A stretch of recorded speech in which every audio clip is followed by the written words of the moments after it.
అందరికీ నమస్కారం. Welcome to Leo. మాజీ మంత్రి ఏదైతే ఇక టూరిజం డిపార్ట్మెంట్కి కావచ్చు, అదేవిధంగా సాంస్కృతిక శాఖకి మంత్రిగా వ్యవహరించినటువంటి ఆర్కే రోజా గారి మీద మరొక కొత్త కుంభకోణం వెలుగులోకి రావడం జరిగింది. ఏదైతే తిరుమల శ్రీవారి దర్శనానికి సంబంధించి టూరిజానికి రిజర్వ్ చేసినటువంటి 4000 టికెట్లు ఒక రోజుకి దాదాపుగా అవన్నీ కూడా 3500 రూపాయలకి ఒక్కొక్క టికెట్ చొప్పుకున్న అమ్ముకున్నట్లు అనేక ఆరోపణలు అయితే కొత్తగా వెలుగులోకి రావడం జరిగింది. అయితే వీళ్ళు శ్రీవారిని కూడా వదిలిపెట్టట్లేదని చెప్పేసి సామాన్య భక్తులు, అదేవిధంగా తెలుగు రాష్ట్ర ప్రజలందరూ కూడా తీవ్రంగా మండిపడుతున్నారు. మొత్తానికి అసలు ఈ స్కామ్ ఏంటి? రోజా గారు గడిచిన 2.5 సంవత్సరాలు మంత్రిగా పనిచేసినటువంటి కాలంలో టూరిజం శాఖకి ఆవిడ చేసినటువంటి మేలు ఏంటి, ఇవన్నీ కూడా తెలుసుకునే ప్రయత్నం చేద్దాం. మనతో ఉన్నారు టీడీపీ స్పోక్స్ పర్సన్ సూర్యదేవలత గారు. మేడం నమస్కారం అండి. ఆర్కే రోజా గారు ఆవిడ మంత్రిగా ఏం చేశారో రాష్ట్రానికి రాష్ట్ర ప్రజలందరూ కూడా చూశారు. దానికి తగ్గట్టుగా నగర ప్రజలు ఒక బహుమతి ఇచ్చారని చెప్పుకోవాలి. ఇప్పుడైతే కొత్తగా శ్రీవారి దర్శన టికెట్లు కూడా అమ్ముకుని చెప్పేసి గతంలో ఎన్నోసార్లు అధికారంలో ఉన్నప్పుడు ఆవిడ మీద ఆరోపణలు రావడం జరిగింది. అయితే ఇప్పుడు అది వెలుగులోకి వచ్చింది. రోజుకి 4000 టికెట్లు చొప్పున ఒక్కొక్క టికెట్ 3500 రూపాయలకి అమ్ముకుని చెప్పేసి ప్రధానమైనటువంటి ఆరోపణ. దీని గురించి మీరేమంటారు? అంటే మనం చూసాం కూడా, కళ్ళతోనే చూసిన విషయమే కదా. ఆవిడ ప్రతిసారి వెళ్ళేటప్పుడు ఎమట పెట్టుకొని వెళ్ళటం జనాల్ని.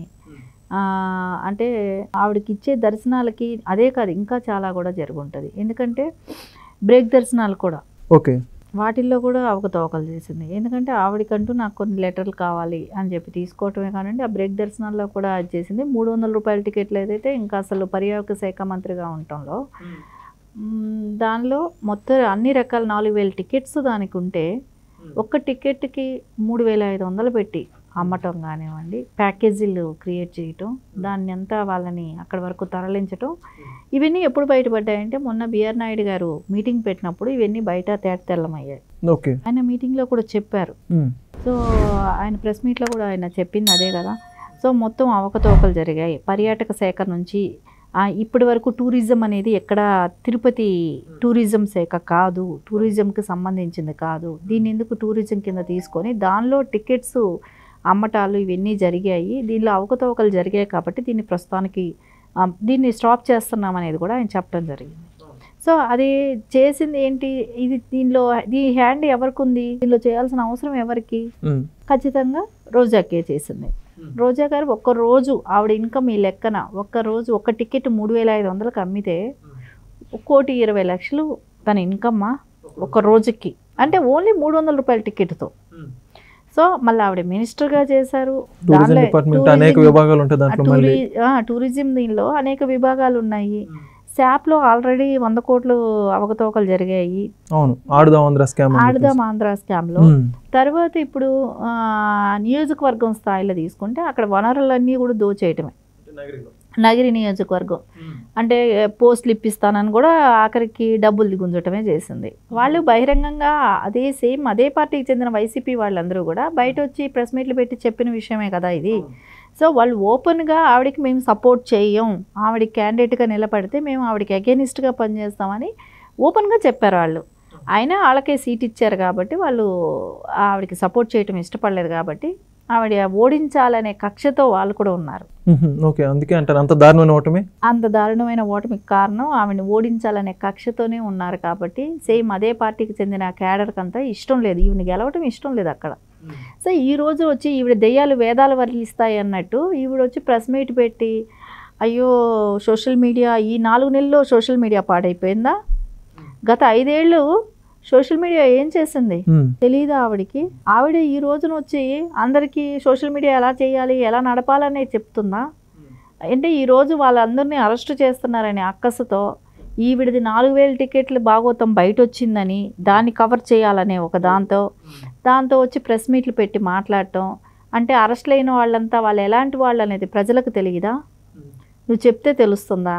వాళ్ళు ఎలాంటి వాళ్ళు, ఎలాంటి పోస్టులు పెట్టారు, ఎలా మాట్లాడారు అనేది అందరికీ తెలిసిన విషయమే కదా. నువ్వు ఈరోజు చెప్తే నమ్మేవాడు ఎవడు? నీ హావభావాలు ఏంటనేది కూడా ప్రజలు చూసారు కదా. సో ఖచ్చితంగా దీనిలో ఇప్పుడు సాటి మహిళల్ని ఆ రోజున అంత ఘోరంగా మాట్లాడినప్పుడు ఖండించాల్సింది తను ఒక మహిళగా ఉండి, ఒక మహిళ ఎమ్మెల్యేగా ఉండి, ఇదే పార్టీలో ఏదైతే తెలుగుదేశం పార్టీలో ఆవిడ ఎదిగింది, అదే పార్టీలో ఉన్న వ్యక్తుల్ని ఆ పార్టీ అధ్యక్షులైన వాళ్ళ సతీమణిని మాట్లాడినప్పుడు నువ్వు ఎంకరేజ్ చేసావు కదా. నేను ఏడుస్తుంటే బాగుంది, ఏడుస్తుంటే మాకు హ్యాపీగా ఉంది అన్నట్టు మాట్లాడింది. ఒక సైకో ఆనందం పొందింది. అది ఎవరు కూడా అసలు ఒక మహిళగానే కాదండి, జనరల్గా ఎవరు కూడా చెయ్యరు అలాంటివి. అంటే దీనితో పాటు బాబు గారు అరెస్ట్ అయినప్పుడు అసలుకి అంటే టపాకులు కాల్చి సంబరాలు చేసుకున్నారు కదండి రాష్ట్ర వ్యాప్తంగా ఇల్లు. అంటే ఆవిడ ప్రధానంగా ఈవిడే కదా ఉంది. అది సైకో అంటే ఇంకేంటమ్మా అర్థం, అంతే కదా, అదే సైకోయిజం. ఆ సైకోయిజం అదే. సరే ఒకళ్ళు బాధపడుతుంటే నేను సంతోషపడతాననే రకం. సరే ఆ కేసు ఏమైనా నిలబడ్డదా? నువ్వు పండగ చేసుకున్నావు, టపాకాయలు కాల్చావు, ఏం చేసినా ఆ కేసు ఏమైనా నిలబడ్డదా? లేదు కదా. ఈ రోజున ఆయన మొత్తం క్లియర్ చిట్తో బయట వచ్చారు అంతే. ఎందుకంటే వచ్చే రోజుకే అది దాని మీద కేసు లేదు, అది ఫేక్ కేసు అని తెలిసింది విషయమే. ఈ రోజున క్లియర్ చిట్ట ఇచ్చింది. కానీ ఈ రోజున ఎవరు బద్నామయ్యారు? రాష్ట్ర ప్రజల ముందు మీరందరూ బద్నామయ్యి ఈరోజు ఓడిపోవటానికి కారణం ఏంటి? ఎవరెవరు నోరు పెట్టుకుని మాట్లాడిన లీడర్, ఏ లీడర్ అయినా గెలిచాడా? ఎవరు కూడా గెలవలేదు. ప్రజలే కూర్చోబెట్టారు కదా. అదేనా తెలుసుకోవాలి వీళ్ళు. దాన్ని తెలుసుకోనైనా మనం మాట్లాడిన మాటల మూలానే, మనం చేసిన పనుల మూలానే మనకి ఈ రోజు ఈ పరిస్థితి. సో మళ్ళా తిప్పి అదే మాటలు మాట్లాడితే ప్రజలు నమ్మరు కదా అనేది వాళ్ళు తెలుసుకోవాల్సిన విషయం ఇక్కడ. ఇంకోటి మేడం, ఇక్కడ రోజా గారు అంటే గుర్తొచ్చింది. ఎంతకావిడ ఇప్పుడు ఆంధ్రప్రదేశ్లోనే ఉంటున్నారా అంటే పక్క రాష్ట్రంలో ఉంటున్నారని చెప్పేసి వార్తలు వినిపిస్తున్నాయి. మీకు ఏమైనా తెలుసా మరి? అంటే అన్న అధికార ప్రతినిధి ఇచ్చాడు కదా, సో అందుకని ఇప్పుడు ధైర్యంగా వచ్చినట్టు ఉంది. సో ఏదో ఒకటి అప్పుడప్పుడు 6 నెలలకు ఒకసారి అయినా అధికార ప్రతినిధి ప్రెస్ మీట్ పెట్టకపోతే బాగోదు కదా. సో అందుకని ప్రెస్ మీట్ ఇవ్వకపోతే చెన్నైలో ఉండి మనం తెలిసిందే కదా, ఫేస్బుక్లోనో ట్విట్టర్లోనో ఏదో ఒకటి చిన్న వీడియో చేసి బయట చేసి పెట్టేది. ఇప్పుడు అధికార ప్రతినిధి పోస్ట్ తీసుకుంది కాబట్టి దానికి న్యాయం చేయాలనుకుంది. ఇప్పుడు వచ్చి నిన్న మాట్లాడుతుంది సోషల్ మీడియాల గురించి. అరే బాబాయ్, సోషల్ మీడియా ఎలా నడిపారు? అదంతా మీ పార్టీకి సంబంధించిన వాళ్ళే కదా. వాళ్ళందరూ వెళ్ళిపోతుంటే వాళ్ళ వైఫులందరినీ కూడా ఇప్పుడు ఎవరైతే అలా అరెస్ట్లు అవుతున్నారో వాళ్ళ వైఫులందరూ వచ్చి కూర్చొని మాట్లాడుతున్నారు ప్రస్తుతం. సో మా ఆయన్ని ఇలా అరెస్ట్ చేశారు, రిమాండ్లో పెట్టారు, ఇవన్నీ చెప్తున్నారు.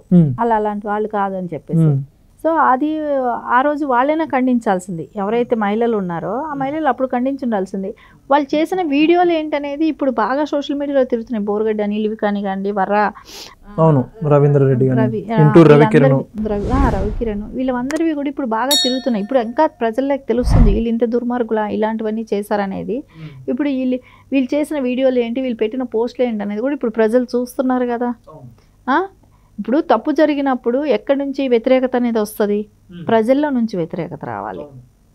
నాయకులు కార్యకర్తలు కాదు, నాయకుల్లో నుంచి కాదు రావాల్సిందే, మీలో నుంచి కాదు. చంద్రబాబు నాయుడు గారిని అరెస్ట్ చేస్తే ప్రజల్లో నుంచి వచ్చింది వ్యతిరేకత. ఆ వ్యతిరేకత మీరు తెచ్చి చూపెట్టండి. తేవటానికి మీకు అవకాశం లేదు. ఎందుకంటే మీరు చేసే పనులన్నీ ఇట్లాంటి ఏదో పనులు చేసినప్పుడు ప్రజల నుంచి ఎలా వ్యతిరేకత వస్తుంది? సో కూటమి ప్రభుత్వం ఇంకా పరుగులు పెడుతుంది. దాన్ని మనం ఏమీ చేయలేము. అది ఎలాగో సక్సెస్ఫుల్గా అంటే కంపెనీలు రావటమే కానివ్వండి, ఆ ఏపీ అభివృద్ధి పదంలో ఉండటమే కానివ్వండి, ఇంక ఇది మనం ఎన్ని సంవత్సరాలు అపోజిషన్లో ఉంటామో అనేది కూడా వాళ్ళకి ఒక భయం అనేది స్టార్ట్ అయిపోయింది. వాళ్ళ అధ్యక్షుడికి అపోజిషన్ హోదా కావాలని అడిగి అసెంబ్లీకి కూడా వెళ్ళట్లేదు. మనం అసెంబ్లీ ముఖం కూడా చూడట్లేదు. మరి అసెంబ్లీ గేటు దాటనేమో అని చెప్పారు ఎవరిని, పవన్ కళ్యాణ్ వీళ్ళందరినీ కూడా. ఇప్పుడు వాళ్ళే దాన్ని టచ్ చేసే పరిస్థితిలో కూడా లేరు కదా. అక్కడ వరకు వెళ్ళే పరిస్థితిలో కూడా రోజా గారికి లేదు కదా. అంతే కదా, ఖచ్చితంగా వాళ్ళు తీసుకున్న గోయిలో వాళ్ళు పడినట్టే ఇప్పుడు అక్కడ. ఎందుకంటే ఏదైతే వాళ్ళు మాట్లాడారో అన్ని రివర్స్ వాళ్ళకే జరిగినాయి అక్కడ. సో ఏదైతే మాట్లాడారో వాటికన్నిటికీ రివర్స్ వాళ్ళకి దేవుడే చూపెట్టేశాడు. సో ఖచ్చితంగా ఇక్కడ ప్రజలు ఎవరిని కూడా ఉపేక్షించేది లేదు. ఖచ్చితంగా వీళ్ళు చేసిన వాటికి ప్రజల్లో ఎట్లాంటి మద్దతు రాదు. ఇలాంటి పిచ్చివాగుళ్ళన్నీ వాగి కాకి అరిచి ఇది అన్నట్టు వీళ్ళు అరిచి ఊరుకుంటమే తప్ప దాని మూలాన ఒరిగేది ఏమీ లేదు. సో ప్రజలకు అన్ని గమనిస్తున్నారు కూడా, ఏది తప్పు ఏది రైట్ జరుగుతుంది, ఏం జరుగుతుందని. ఇదివరకు రోజుల్లాగా కాదు కదా. సోషల్ మీడియాలో మీ టైంలో ఎలా పనిచేస్తాయి, ఇప్పుడు ఎలా పనిచేస్తున్నాయి.